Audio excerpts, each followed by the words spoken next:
আসসালামু আলাইকুম রহমতুল্লাহ। আজকে আসলাম বুদ্ধিজীবী কবরস্থানে। এখানে ঘুরতে আসলাম। জায়গাটা অনেক সুন্দর, অনেক দিন আমার আসা হয় না, আজকে আসলাম। তো ভাবলাম আজকে সব ঘুরবো আর আপনাদের সাথে শেয়ার করব। আজকে ঘুরতে আসছি এই যে রেদওয়ানের আম্মু, আমি, আমার একটা ছোট ভাই রাজি। তো এই হলো, এই যে পানি, এই পরিমাণ পানি জমট বৃষ্টি হয়ে এই পর্যন্তই আসে, তারপর বাড়তিটা চলে যায়। এই যে এটা মাঠ, কত সুন্দর। এই যে ভিডিওটা আসলে অনেক ভালো লাগছে। এখানে আছে পুরোটাই পানি, আমি আস্তে আস্তে হাঁটতেছি। এই যে কিনার দিয়া, এখানে আছে কাঁচ দিয়ে, ভালো মানের টাইলস দিয়া ওয়ালটা করা, দেখতে খুবই ভালো লাগছে।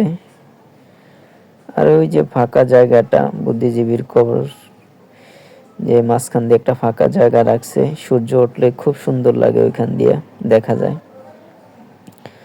তো এই হলো, এখন আমি এই মাথা পর্যন্ত আসলাম। এটা দূরত্ব অনেকটাই চটা। এই যে ফুলাফান দুষ্টামি করে,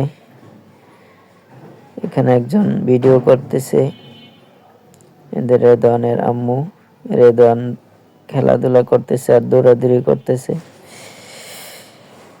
এখানে যে দেশের পতাকা, অনেক বড় একটি তুলা গাছ, অনেক বড়, অনেকদিন পরে দেখলাম বড় একটি তুলা গাছ। এই যে এখন আমরা পিছনের সাইডে আছি, সামনের সাইড থেকে পিছনের সাইডে চলে আসলাম। এই যে এই রোড দিয়া সামনে কবরস্থান, তো আমরা সেই দিকে যাচ্ছি। এই হলো রেদওয়ান, এই হলো কবরস্থান। অবশ্যই কবরের পাশ দিয়ে যাওয়ার সময় মুদ্দারের জন্য, কবরের পাশ দিয়ে যাওয়ার সময় আসসালামু আলাইকুম ইয়া হালাল কবুল বলতে হবে। একজন মুসলিম হিসাবে আরেকজন মুসলিম ভাইয়ের কবরের পাশ দিয়ে গেলে আসসালামু আলাইকুম ইয়া হালাল কবুল, আসসালামু আলাইকুম ইয়া হালাল কবুল, এই দোয়াটা অবশ্যই পড়া উচিত একজন মুসলিম হয়ে আরেকজন মুসলিম ভাইয়ের বোনের কবরের পাশ দিয়ে গেলে। তো এখন আমরা আছি পিছনের সাইডে, সামনের থেকে একটা কিনার দিয়ে পিছনের সাইডে চলে আসলাম। এই তো রেদওয়ানের আম্মু হাঁটতেছে, রেদওয়ান আর রেদওয়ানের খালাতো বোন দুষ্টামি করতেছে। এই যে পিছনের সাইড দিয়ে হাঁটতে হাঁটতে আমরা কবরের সাইড দিয়ে কিনার দিয়ে হাঁটতেছি। সুন্দর নিরিবিলি জায়গা। আমরা আসছি একটু সকালবেলা, তেমন কোনো লোকজন নাই।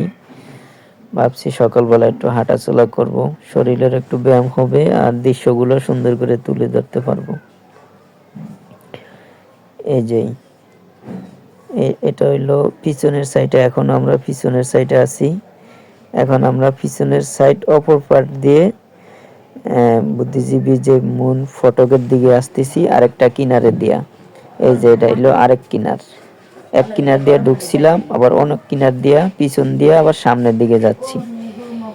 এই হলো একটি সাইডে কর্নার দিয়া অনেক বড় একটা বট গাছ। বট গাছটা দেখে খুবই ভালো লাগছে আমার, তাই ভাবছি ভিডিওর মাধ্যমে বট গাছটাও তুলে ধরি।